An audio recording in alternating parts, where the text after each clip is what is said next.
Welcome to our podcast. We pick major historical events and look at them from each side's perspective. Our goal is to make you well-informed and try to minimize the winner's version of history that we so often find in textbooks. Today, we are talking about a moment that defined the end of the 20th century. The fall of the Berlin Wall on November 9, 1989. The wall was more than just concrete and barbed wire. It was the physical manifestation of the Cold War itself.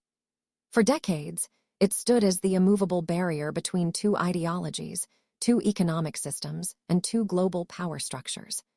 When it came down, the world held its breath. The suddenness of its collapse, the image of people dancing on the concrete, the sound of chisels chipping away at history, these images remain iconic. But the official narrative of spontaneous liberation misses the deep political maneuvering, the internal panic, and the geopolitical calculus that made that night possible. It wasn't just a physical structure falling. It was a state dissolving, an empire retreating, and a political dream ending. It matters today because the way this state was absorbed laid the groundwork for many of the economic and political tensions we still see in Europe. To understand this chaotic night, we need to talk to the people who were there. But we must also talk to the governments who were trying desperately to manage what became unmanageable. Our roadmap for today identifies three critical parties. First, we will look at the internal explanation offered for the events by the leadership of the German Democratic Republic, the GDR. This perspective explains how they viewed the actions of the people on the streets. Second, we will hear the full narrative from the government of the German Democratic Republic itself, the official party line detailing their necessity, their triumphs, and their sudden, tragic demise. And finally, we will turn our attention eastward to the Soviet Union. We will explore how Moscow, under the banner of perestroika and reform, viewed the crisis unfolding in one of its most critical satellite states. We will dive into each party's unique story, their motivations, their losses, and their triumphs, and conclude with the common ground, the facts that everyone, regardless of bias, agrees upon. Let us begin with the official story of the crisis, as it was seen through the nervous eyes of the Socialist Unity Party leadership in East Berlin. This is the government's narrative of why their people turned against them. Side 1. The internal explanation for the people's actions, GDR leadership perspective. For the leadership of the German Democratic Republic, 1989 was a year defined not by internal failure, but by external malice. The socialist state faced significant pressures throughout that year, entirely stemming, they argued, from the insidious campaign of economic sabotage and constant, relentless propaganda broadcast daily from the Federal Republic. We saw the Western media campaign not as news, but as warfare. It was clear that the so-called refugee crisis of the summer was an orchestrated act of mass abandonment. It was designed specifically to destabilize our borders and drain our skilled labor pool through treacherous means. These acts were calculated to hurt our economy. The party leadership recognized the need for internal renewal, what we called the Wende, to strengthen socialism. We acknowledged that procedural reforms were necessary to counter the malicious rumors of our collapse, but we would not be destroyed by them. When the demonstrations began, particularly in Leipzig and Berlin, our leadership maintained they were not organic expressions of working-class dissatisfaction. They were manipulated by counter-revolutionary forces seeking to destroy the gains of decades of socialist construction. Foreign agents were feeding slogans and organization to the masses. Our leadership, under the new chairman Egon Krenz, sought dialogue and a political solution. We held fast to the promise that we would not employ measures that would cause bloodshed, despite the serious provocations from those marching against the state. We needed stability, and we needed peace. The SED Central Committee realized that strict controls on travel were undermining necessary domestic stability. The people were anxious. Therefore, a new humane travel regulation was devised. This was not surrender. It was a necessary administrative reform designed to regulate necessary private journeys abroad. The purpose of this new decree was explicitly to meet the legitimate desire of our citizens for better travel opportunities, while maintaining the sovereignty and security of the GDR. The reality was that our internal security organs and the Politburo were attempting to manage an extremely volatile situation, where Western media outlets were broadcasting continuous disinformation to further incite unrest.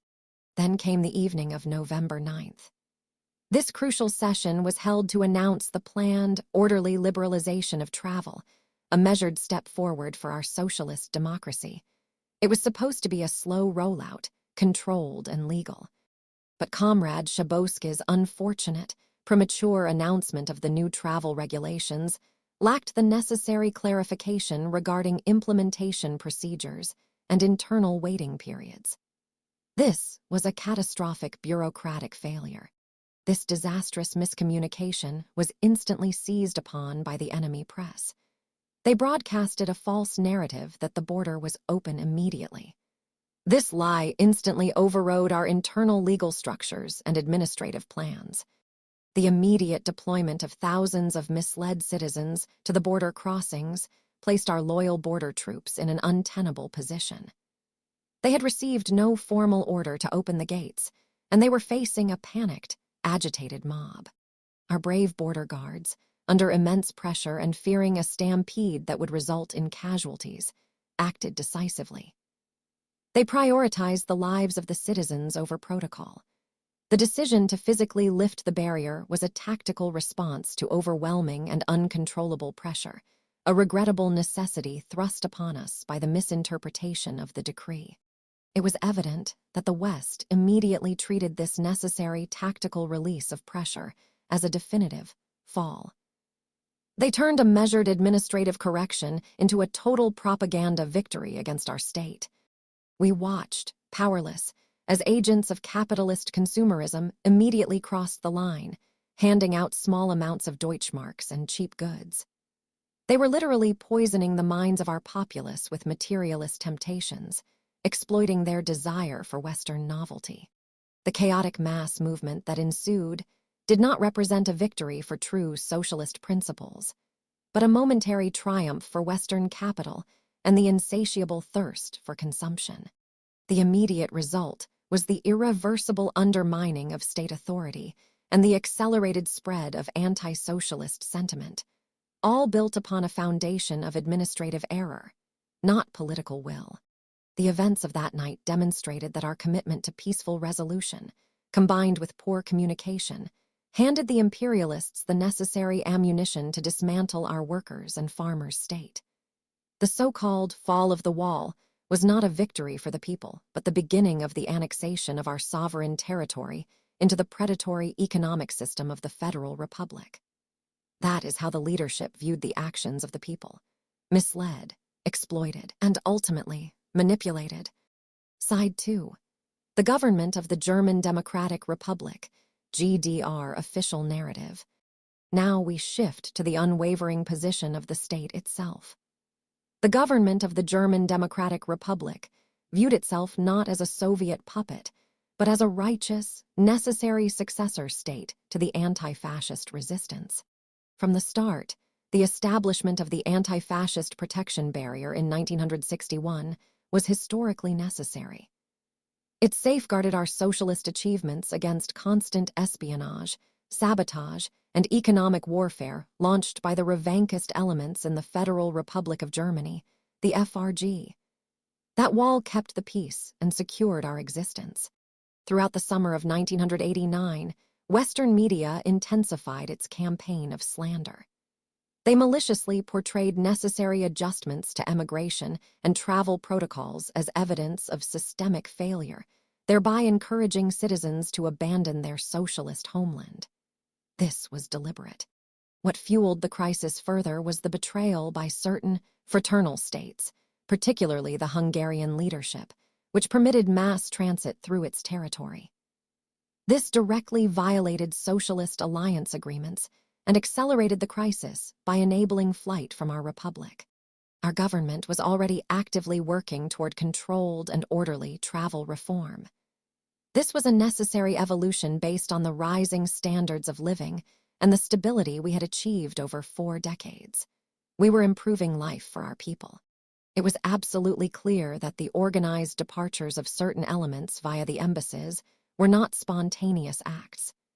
They were directed and subsidized operations designed specifically to destabilize our economy by draining skilled labor. They wanted to steal our engineers and doctors. The transfer of leadership in October required us to demonstrate a willingness to engage in dialogue. Yet this sincerity was immediately exploited by internal counter-revolutionary forces seeking to undermine the leading role of the party.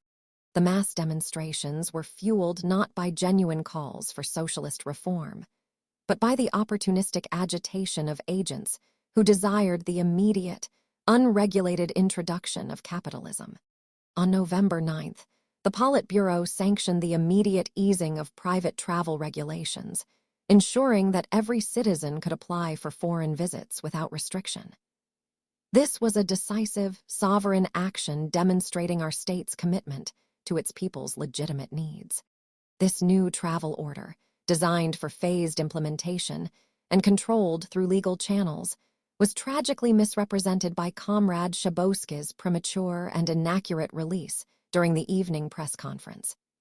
He was supposed to announce future reforms, not immediate access. The resulting announcement created an immediate, untenable situation at our border crossing points. We were suddenly confronted by thousands of citizens demanding immediate, physical passage, a situation we had never intended to create. Our dedicated border troops, placed under extreme pressure and facing the threat of violence and complete chaos, displayed extraordinary discipline and tactical restraint in upholding order while awaiting clarity from command. The People's Police acted responsibly that evening. Facing imminent danger and the potential for a catastrophic incident, the commanding officers made the difficult, localized decision to open the gates to prevent loss of life and maintain civil peace. They saved lives.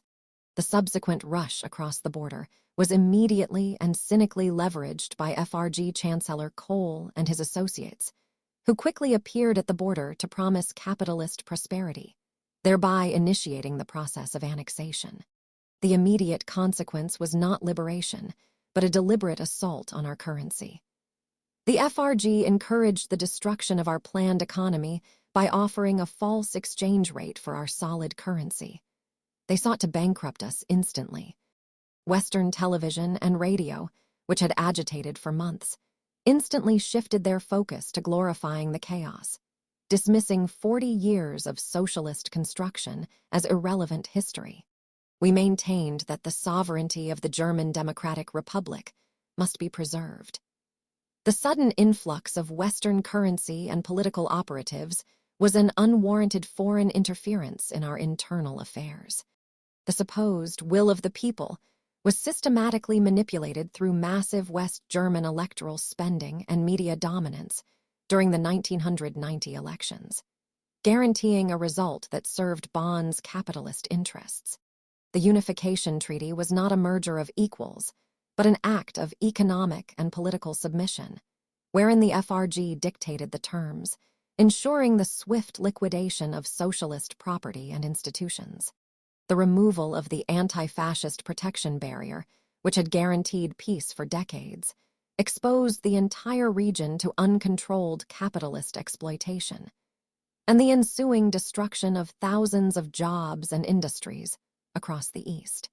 The final reality remains that the German Democratic Republic was a legitimate, necessary state built on anti-fascist principles. Its destruction was the result of sustained external pressure and internal betrayal, leading to the subjugation of our people under the monopoly of FRG capital. We were dissolved, not liberated. Side 3. The Soviet Union, USSR. Finally, we turned to Moscow, the ultimate guarantor of the GDR's existence. By 1989, the Soviet Union under Mikhail Gorbachev was focused on 2 internal doctrines: glasnost or openness and perestroika or restructuring. The events in East Berlin were viewed primarily through the lens of those necessary reforms. For the Soviet Union, the primary cause of the heightened tension was the rigid refusal of the former GDR leadership, the Honecker regime, to fully implement the necessary economic and political reforms inherent in the spirit of perestroika. They were too conservative, too stuck in the past. It was clear by the summer of 1989 that the restrictive travel policies employed by some fraternal states, especially the GDR, had become an unacceptable burden on the Socialist Alliance. It made socialism look oppressive and rigid. Our principled commitment to non-intervention in the internal affairs of sovereign socialist republics meant that the GDR leadership alone was responsible for managing the mass unauthorized departures of its citizens via Hungary and Czechoslovakia. We told them, this is your problem to solve. We secured the necessary replacement of the Doctrinaire administration in East Berlin, recognizing that only comprehensive structural reform could stabilize the situation. The removal of Comrade Honecker was a necessary step towards socialist renewal, aimed at creating a modern and economically viable German Democratic Republic. The new leadership was tasked specifically with drafting liberalized travel regulations designed to manage emigration pressure in an orderly and controlled fashion. We wanted a slow, safe release of tension. We emphasized repeatedly to our comrades in the GDR that any policy change must be executed carefully to avoid giving Western provocateurs cause for interference. We warned them about controlling the narrative. The decision to draft a public announcement concerning the future travel law was a good-faith effort to increase glasnost and reduce public anxiety. It was the right move politically. However, a severe breakdown in administrative procedure led to the premature announcement of the draft travel regulations by Party Secretary Schabowski on November 9th. This bureaucratic failure was the single catalyst for chaos.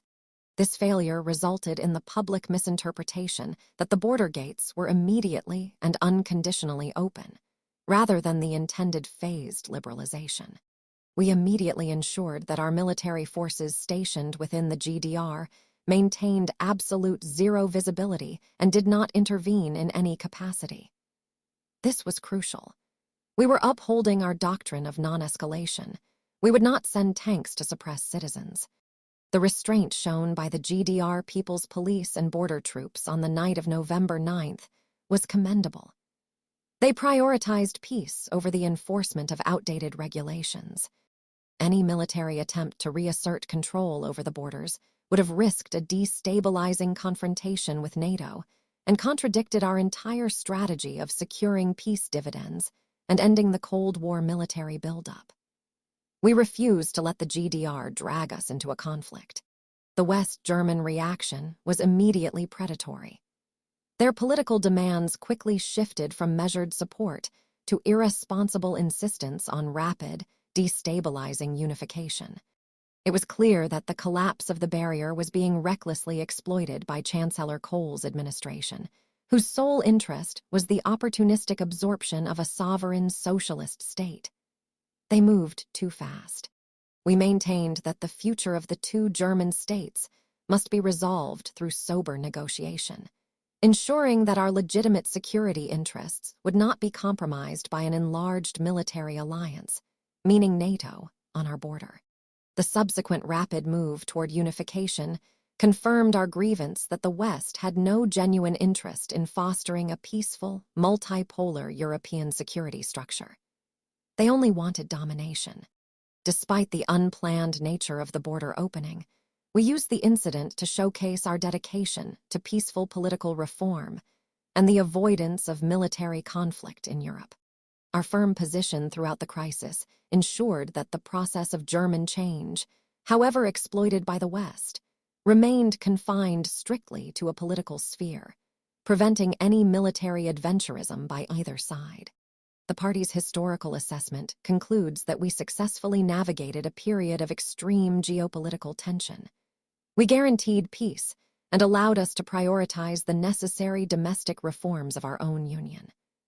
The fall of the wall was the GDR's problem, and we successfully managed the global fallout without firing a shot. The shared reality. We have heard three deeply entrenched narratives. The GDR government's desperate attempt to blame external sabotage and internal error. The party's conviction that their state was unjustly annexed by capitalism.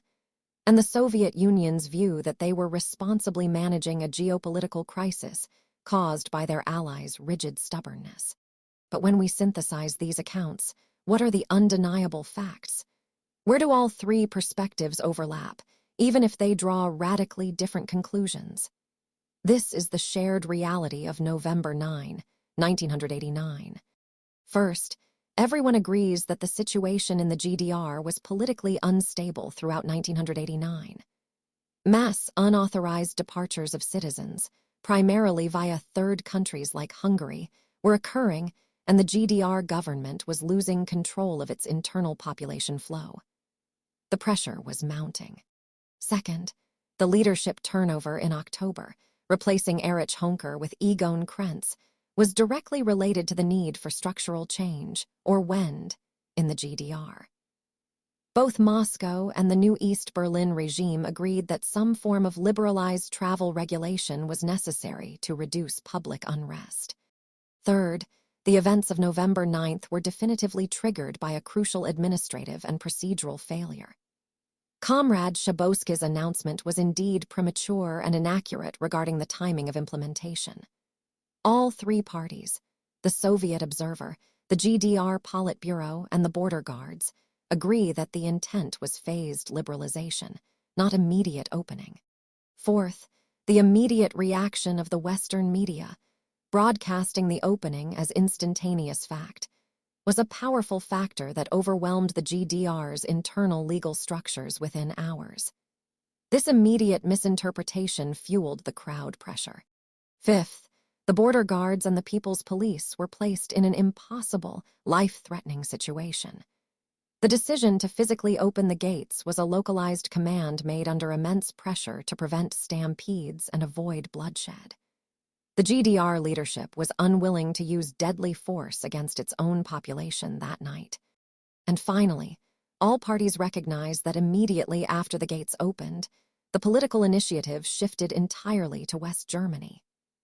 The flow of people, the currency concerns, and the immediate political pressure for unification were driven by the FRG, fundamentally accelerating the timeline for German unification far beyond what Moscow or East Berlin had planned or desired. The fall of the Berlin Wall was, therefore, not a planned political declaration, but an unforeseen event created by a confluence of geopolitical tension, administrative error, and the ultimate restraint shown by armed border guards on the ground. It remains the most powerful and chaotic communications breakdown in Cold War history. Thank you for joining us as we explored this critical turning point from the perspectives of the people and the powers that governed them. We hope this look behind the official story helps you better understand why history unfolded the way it did.